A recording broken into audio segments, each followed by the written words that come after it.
আসসালামু আলাইকুম। নতুন একটা ব্লগ নিয়ে চলে আসলাম আপনাদের সামনে। আমি আজকে জলপাইয়ের আচার বানাবো।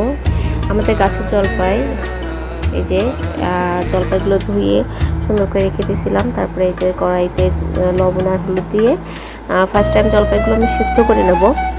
সিদ্ধ করা হয়ে গেলে দেন হচ্ছে আমি এই যে সিদ্ধ করা হয়ে গেছে, দেন আমি সিদ্ধ করা হয়ে গেলে জলপাইগুলো হাত দিয়ে একটু চটকাই নেব।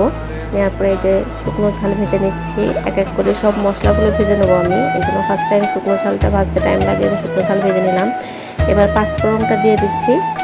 পাঁচফোড়নটা ভাজা হয়ে গেলে মানে সবগুলো জলপাই আচারের মশলাগুলো গুঁড়ো করে নেবো। হ্যাঁ, তো এই যে ফার্স্টে এখন হচ্ছে পাঁচফোড়নটা গুঁড়ো করে নিচ্ছি। পাঁচফোড়নটা গুঁড়ো হয়ে গেলে এবার জিরাটা দিয়ে দিলাম। জিরাটাও হালকা ভেজে নিচ্ছি। আসলে সব কিছুই হালকা করে ভেজে নিতে হবে, তাহলে আচারের মশলাটা মানে সুন্দর হবে। এই যে ছোটো এলাচ আর হচ্ছে লবঙ্গ ভেজে নিলাম। এবার লবণটা ভেজে নিচ্ছি। আসলে কে কেমন করে আচার দেয় আমি জানি না, বাট আমি এইভাবেই আচার দিই।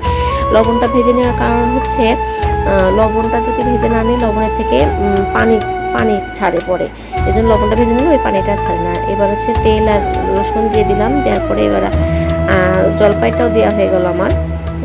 আস্তে আস্তে এবার জলপাইটা কষাতে থাকবো। আসলে নাড়তে নাড়তে জলপাইটা যখন নরম হয়ে যাবে, তারপরে এক এক করে সব মশলাগুলো দিয়ে দেবো, লবণ দিয়ে দেবো। তারপরে যতগুলো কোনো মশলা করছি সব দিয়ে দেবো। দেওয়ার পরে হচ্ছে আমরা আস্তে আস্তে নাড়তে থাকবো। এই যে দিয়ে দিলাম হালকা করে চিনি দেওয়ার পরে এবার দিয়ে দেবো হচ্ছে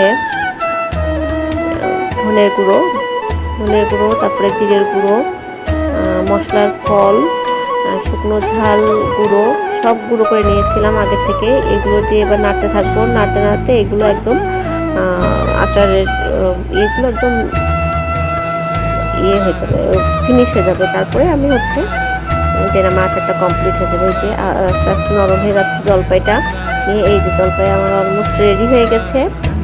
জলপাইটা অনেক মজা হয়েছে, আচারটা অনেক মজা হয়েছে। সবাই চলে আসবেন আমার